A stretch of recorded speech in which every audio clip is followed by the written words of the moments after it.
I have the following statement attributable to the spokesman for the Secretary General concerning the Islamic Republic of Iran. The Secretary General is following with concern recent developments in the Islamic Republic of Iran. He deplores the loss of life in the protests. He urges respect for the rights to peaceful assembly and freedom of expression, and that any demonstrations take place in a peaceful manner. Further violence must be avoided.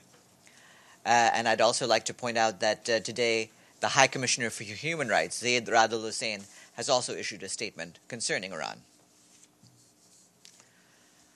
Our humanitarian colleagues remain deeply concerned about the protection and well-being of tens of thousands of civilians in northeastern Hama and southern IDLEB governorates in Syria, following increased hostilities which have reportedly resulted in scores of deaths and injuries and displacement in the area.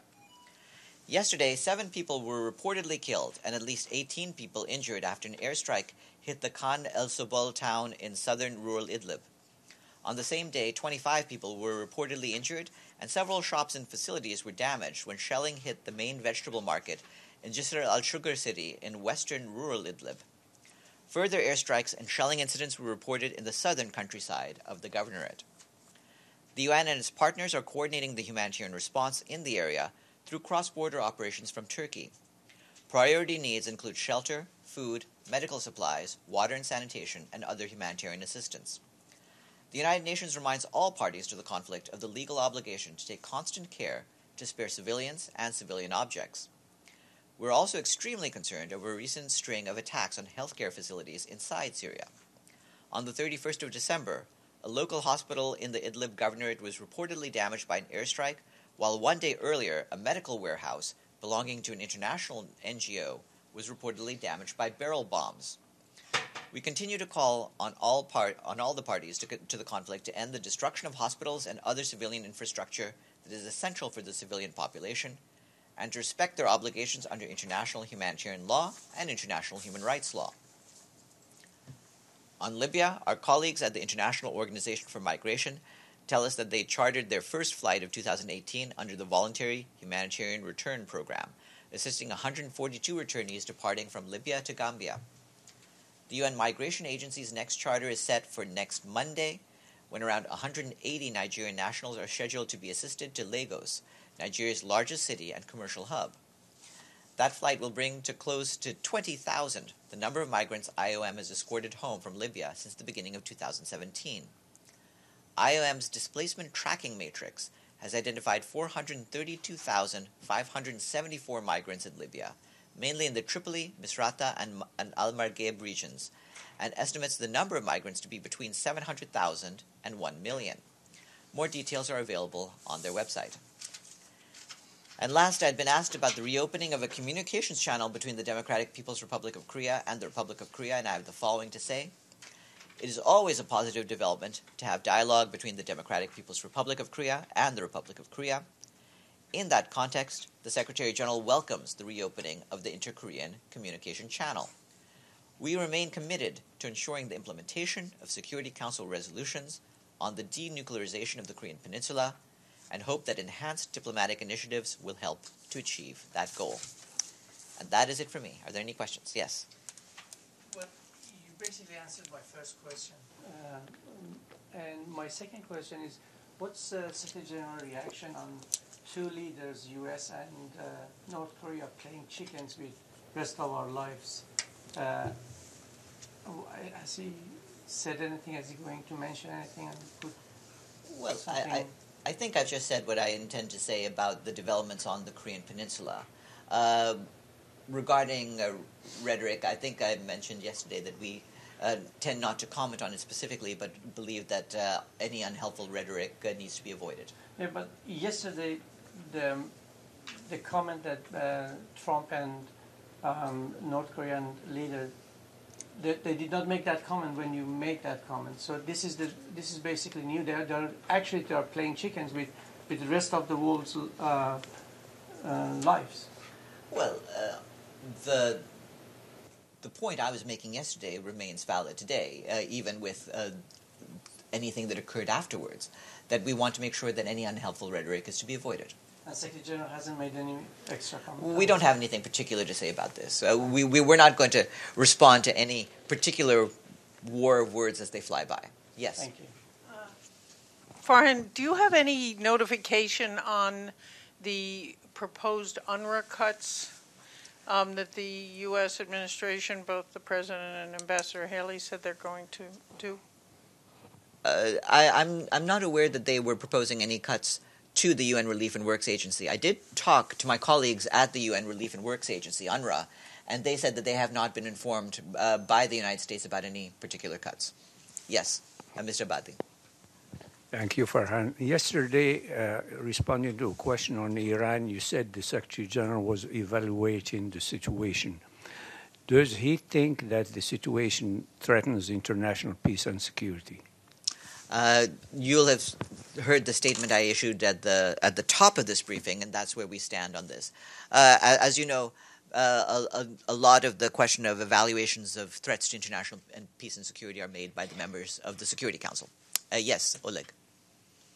Thank you. Farhan, follow up on Iran. Has the Secretary General of anybody of the senior staff of the UN, have they contacted the Iranian officials, whether through the mission or maybe phone call to Tehran? I believe some of the officials here will be in contact with their Iraqi counterparts, including our chef de cabinet. At this stage, I don't have anything to report from the Secretary General's side, but you saw what he had to say. Or rather, you heard what he had to say, and that message goes out to the government and people of Iran. Yeah. Sure. I wanted to ask you about Yemen. Abu Rabu Mansour Hadi has been quoted as saying there's no more need for talks, that their military advances by, I guess, the Saudi-led coalition make talks with the Houthis unnecessary, and they will not take place. Since the Secretary General has said so often that this has no military solution, is there any response to this? And also yesterday we heard from the President of the Security Council that not only is Yemen not in the program of work, but a mere footnote, but it's now somehow on a 2-month schedule for briefings. Is that the understanding of the Secretariat? What is this, I guess, to bring it all together, what is Ismail Old Sheikh Ahmed? What's his response to what Hadi has said, and why isn't he briefing the Council this month? Regarding briefings to the Security Council, as you're aware, Ismail Old Sheikh Ahmed is ready to brief the Security Council whenever they wish to meet with him.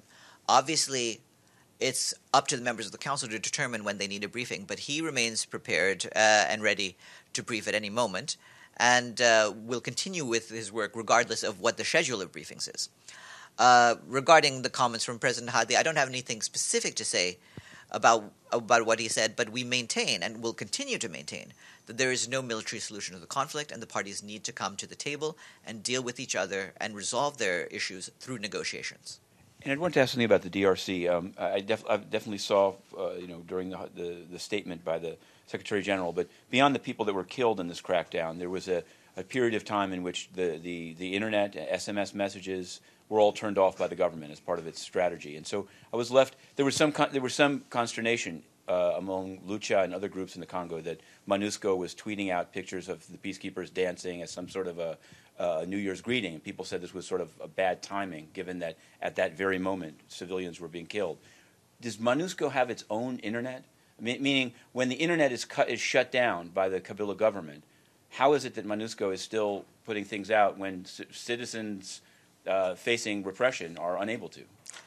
Well, MONUSCO has the same facilities. It doesn't have internet independent of what is available in the country, but it does have its own communications facilities. Obviously, anything that we put out for New Year's greetings, including the New Year's greetings that the UN system puts out in countries around the world, are not meant to be a disrespect for other events happening on the ground. But at the same time, we have made clear, including through the Secretary General's statements, our concerns about the situation in the Democratic Republic of the Congo. Yes. Thank you. As you probably know, the U.S. is pushing for a Security Council meeting on the protests in Iran. Does the Secretary General have any views as to whether this is an appropriate topic for the Council to take up, and would someone be prepared to brief on it? Obviously, we remain observant of what the council intends to do. If council members agree on a meeting and want a briefing from the Secretariat, we would stand ready to do that. But any decision on scheduling a meeting is in the hands of the Security Council and its membership. Yes, Mr. Bhatti. Thank you, Farhan. When is the Secretary General going to give the press conference that he planned earlier? On the 16th of January. So about 2 weeks from yesterday, at 10 a.m., I believe. Yes.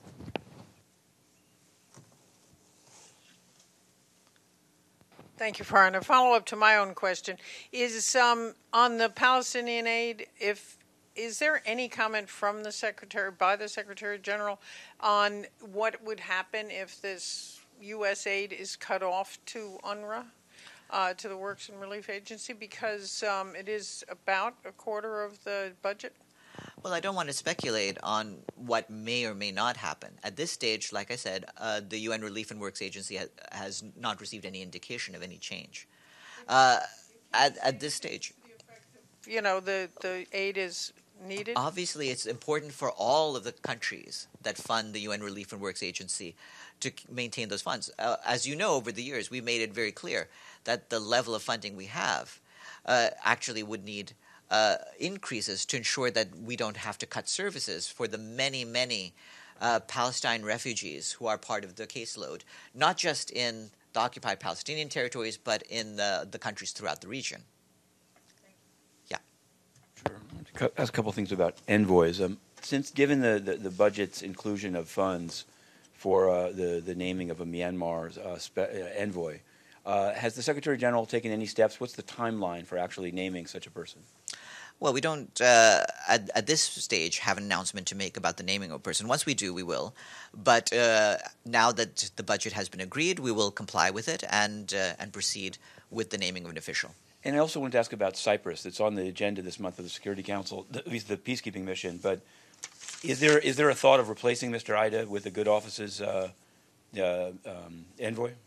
Well, there's no announcement to make about any particular change. If we have an announcement on another special advisor, we'll let you know in due course. And finally, the President of Equatorial Guinea, President Obiang, has now said formally that there was an attempted coup in the country and that, quote, mercenaries were stopped. And I was looking everywhere to see whether the UN, which has a presence there, has had anything either to say about this coup attempt. Mostly, I know I'd asked before about Kumba Mar Gadio. She's the resident representative and coordinator, and also the spouse of Sheikh Gadio, who's been indicted for bribery inside the UN. Is she still in her position? And if so, what does she say about an attempted coup in the country in which she's the resident coordinator of the UN? Well, we have not made any particular comment on recent incidents, but I'll check with our colleagues in the Department of Political Affairs and see if there's any particular reaction to make on that. Yes. Do you have? No? Yeah, I have a question if nobody else has. Yeah. Okay. Yesterday, while U.S. ambassador was speaking at the stakeout, I noticed some of her staff was walking through the reporters and checking out who is who. And especially another one was among the videographers looking at who is shooting what. Is it kind of a getting norm that we as a free press, we start getting checked on from other countries? Does UN know such things happening? No, I don't believe that there's any... I have the believe pictures that to member prove states should do anything that could be seen as impinging on the rights of the press here. However, in terms of what the U.S. is doing, I'm not aware that they were doing anything of the sort. You might want to check with the U.S. mission what the particulars are of their actions. Security of the ambassadors rely on the UN security force, right? Everyone in the building, their security is ensured by the UN security. But like I said, that's really a question for my U.S. colleagues, my counterparts there. But UN permit them to do that? No, like I said, the press here have the rights to go about their work. So why they were checking who is shooting what? I think that's really a question to ask about the U.S. I don't speak for them. Thank you. Yes. Mr. Bhatti. Thank you, Farhan. The situation in the Middle East seems completely at a deadlock. No discussions, nothing happening. What does the quartet plan to do? At this stage, there's no meetings or announcements of the quartet to make. Once there is anything, we'll let you know. Pam? This is not a current question, although it has to do with 2018. During the capital improvement of the building, the capital Master plan. Master plan. There was supposed to be disabilities added, including Braille, at the voting. So if a UN delegate votes who is visually impaired, they have to ask someone to tell them which is red and which is green. There's no Braille there. Then there was some sense that it was supposed to happen in 2018. Do you know of any plans to adjust it so that a visually impaired delegate doesn't have to ask someone else how to vote, which of course would reveal that confidence? I'll check how we're proceeding in our efforts to have more disability compliance there. Okay, thanks. Thanks. Yes. Sure. I want to ask you, there's a debate in India about trying to make Hindi, they say, an official language of the United Nations, but I think maybe I guess I wanted to ask you, what are the steps? There's a statement in question hour by the Foreign Minister of India that it requires a 2/3 vote and that all member states would bear the costs. But I definitely saw in the budget that there's Portuguese and Kiswahili, for example, they're a part of the budget. But I'm just wondering, are any of the expenses of where the UN does things in 8 languages, like its social media accounts, are any of these borne by the countries themselves who put the language forward, or is all language, even beyond the 6, done by the entire membership? And what is the status of Hindi as a possible language in the UN? The cost of language services are part of the operating costs of the UN, and so they're borne by the member states as it becomes part of the regular budget. But that budget needs to be approved, as you know, by the member states. So whenever they approve posts for multilingualism, the member states are approving the budget for those posts. So how would a country like India go about proposing to have their language made similar to Portuguese? That's really something they need to take up with the member states. Have a good afternoon.